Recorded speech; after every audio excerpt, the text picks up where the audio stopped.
שלום דוקטור שמואל סעדיה, עורך דין. רציתי לדעת מה אתה אומר על בג"ץ בעניין חוק הגיור.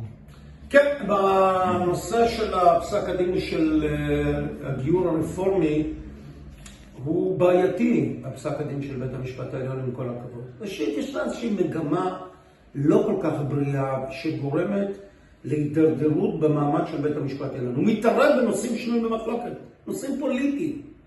נושאים שעומדים בגדר נשואי הסמכויות של הכנסת ושל הממשלה. זה לא קשור לבג"ץ, עם כל הכבוד. זו מדינה יהודית ודמוקרטית. אבל הקביעה מיהו יהודי, גבירותיי ורבותיי, הולכת לפי ההלכה. מי שנולד לאמא יהודייה, obvious, פשיטה. ומי שנתגייר כהלכה. אז יש כאלה אומרים שגם גיור רפורמי. אבל בשביל זה יש מוסדות במדינה, יש מועצת הרבנות, שהיא זו שמחליטה. זה כמו שהגידו שהחלטות של המטכ"ל או הרמטכ"ל לא תקפות, או של הכנסת לא תקפות, או של רשות כזאת. גבירותיי ורבותיי, יש כבוד הדדי של מערכות במדינה אחת כלפי שנייה.